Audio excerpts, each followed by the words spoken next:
Pluralism, a term frequently used in philosophy, encompasses a worldview that embraces diversity and multiplicity, often contrasting with monism, the belief in a singular essence, and dualism, the perception of a binary nature. This concept holds varying implications across metaphysics, ontology, epistemology, and logic. In metaphysics, pluralism expresses the standpoint that numerous distinct substances form the fabric of reality. Ontologically, it touches upon the different modes, manners, or types of existence. For instance, discussions on ontological pluralism revolve around contrasting the modes of existence of entities like humans and cars with abstract notions like numbers within the realm of scientific application. Epistemologically, pluralism asserts that approaches to uncovering truths about the world are diverse rather than uniform. This notion often aligns with pragmatism or various forms of relativism, such as conceptual, contextual, or cultural. In the realm of philosophy of science, pluralism may refer to acknowledging coexisting scientific paradigms that, despite accurately portraying their respective domains, remain fundamentally incompatible. Regarding logic, pluralism introduces the emerging perspective that no single logic framework stands as universally correct. It suggests the presence of multiple valid logical systems, like utilizing classical logic in most scenarios while resorting to paraconsistent logic to navigate certain paradoxes. Pluralism in metaphysics encompasses the multiplicity of metaphysical frameworks illustrating the structure and essence of reality, both in observable form and logical conjecture. This diversification is evident in varied models presented in Plato's Republic and the contrasting views between phenomenalism and physicalism. This stance opposes monism in metaphysics, with dualism representing a constrained form of pluralism based on precisely two models, structures, elements, or concepts. Distinctions emerge between identifying realms of reality metaphysically and the narrower scopes of ontological pluralism, probing what entities exist in these realms, and epistemological pluralism, delving into methodologies for ascertaining knowledge within these realms. In ancient times, thinkers like Empedocles and Anaxagoras from classical Greece contributed to the foundation of pluralistic theories, embracing the concept of diverse fundamental elements as the building blocks of reality. Their ideas influenced later philosophers like Leibniz and Bunsen, shaping evolving philosophical doctrines on the nature of being and existence. The concept of ontological pluralism explores the various ways, types, or forms of existence. Notable attention has been drawn to ontological pluralism recently, largely thanks to Chris McDaniel's contributions, who has championed this perspective in several articles. Coined by Jason Turner, the term refers to the idea that an articulate depiction of reality will necessitate multiple quantifiers that do not pertain to a single domain. Ontological pluralism encompasses entities like numbers, fictional entities, impossibilities, and voids, which are posited to exist differently from tangible objects such as cars and humans. While works of fiction are commonly regarded as non-real, prompting the characters within them to be labeled as unreal in contrast to the real world, some thinkers posit that fiction plays a role in shaping our understanding of reality, imbuing it with a certain degree of reality. Drawing from Ludwig Wittgenstein's concept of language games, some interpretations suggest the absence of a universal, foundational ontology, proposing instead a network of interconnected ontologies that naturally flow into each other.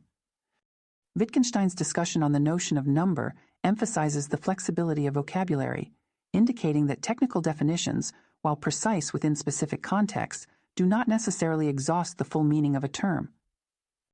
Eklund extends this idea by linking Wittgenstein's views to Carnap's ontological pluralism, which underscores the constructed nature of certain linguistic frameworks. This perspective aligns Carnap's theory with the works of other philosophers such as Eli Hirsch and Hilary Putnam. Epistemological pluralism refers to the concept of utilizing various methods of knowledge acquisition across different fields of study to achieve a comprehensive understanding of a particular subject. Within this framework, one notable form is dualism, which involves distinct approaches for exploring the mind and matter, such as the well-known mind-body problem. In contrast, monism advocates for a singular method like reductionism, which aims to uncover relationships between complex phenomena and fundamental entities. It is important to differentiate epistemological pluralism from ontological pluralism, which explores diverse forms of existence, such as the distinction between the nature of numbers versus people or cars. The philosophy of science has seen the emergence of epistemological pluralism as a response to reductionism, rejecting the idea that all natural phenomena can be fully understood or examined through a solitary theory or method.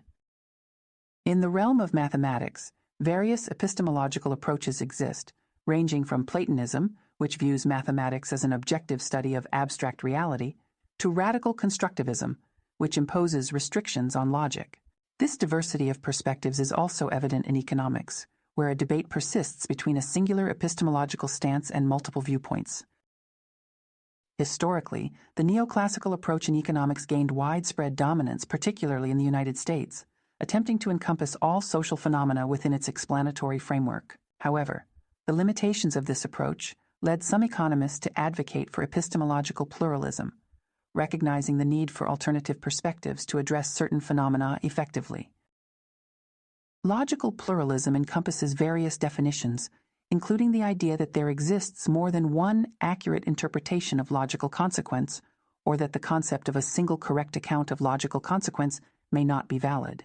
This perspective also considers the presence of multiple correct sets of logical constants, or the notion that the correct logic is contingent upon the specific logical inquiries being made, a perspective known as logical instrumentalism. The notion of pluralism regarding logical consequence posits that the existence of diverse logical systems entails the presence of more than one correct logic. For instance, while classical logic deems the argument from explosion as valid, in Graham Priest's paraconsistent logic LP, also referred to as the logic of paradox, this argument is deemed invalid. Nevertheless, adherents of logical monism may argue that the existence of multiple logical theories does not negate the possibility of one theory being ultimately correct. Just as there exist numerous theories in physics without all being deemed true, logical pluralists of the instrumentalist inclination assert that the correctness of a logic is determined by its capacity to address the logical queries at hand. Depending on the nature of the propositions one seeks to comprehend, a many-valued logic might be necessary to interpret vague propositions, while a dialethic paraconsistent logic could be essential to ascertain the truth value of statements like the liar paradox. Rudolf Carnap, a proponent of this philosophical stance, maintained that logic is amoral and individuals are free to develop their own logical systems or languages. However, clarity in stating methodologies and the provision of syntactical rules are deemed essential when engaging in discussions about these constructed logics, rather than relying on philosophical arguments. Value pluralism is the concept that different values can be equally fundamental and correct, yet may conflict with each other. This theory posits that some values may be incommensurable, meaning they cannot be objectively ordered in terms of importance. Unlike value monism, which suggests all values can be reduced to a single form, value pluralism allows for the coexistence of conflicting values. This approach is a meta-ethical theory rather than a set of specific values or norms. Isaiah Berlin is acknowledged for popularizing objective value pluralism. The idea of conflicting fundamental values is also evident in the work of Max Weber, who referenced it as polytheism. Moral decisions frequently involve radical preferences due to differing individual needs, leading to varying rational calculations in assigning moral value to facts. It is distinct from value relativism as it acknowledges limits to differences, particularly in cases where essential human needs are violated. Political scientists often characterize societies as pluralistic based on the presence of competing value systems. This notion can be linked to classical philosophy discussions on conflicts between virtues or duties. Adherents like William Galston have furthered the discourse on value pluralism, aligning with the perspectives of Isaiah Berlin and advocating for a Berlinian approach to liberal pluralism. Critics, such as Charles Blattberg and Ronald Dworkin, have raised concerns about the practical applications of value pluralism, with debates focusing on issues like commensurability of values and the ability to address conflicting values effectively. The concept of religious pluralism extends to Hinduism, Buddhism, Islam, Jainism, Sikhism, and the Baha'i faith, each expressing unique frameworks for navigating religious diversity. Legal pluralism refers to the coexistence of multiple legal systems within a society or geographical area. This phenomenon has historical roots in medieval and early modern Europe, where church and state functioned in a state of parallel sovereignty. Despite occasional conflicts, they often supported each other, resulting in what could be termed as legal collaborative pluralism. In colonial societies, plural legal systems are common, particularly in former colonies where former colonial laws may exist alongside traditional legal systems such as customary law. Anthropologists view legal pluralism as a reflection of historical struggles over sovereignty, nationhood, and legitimacy.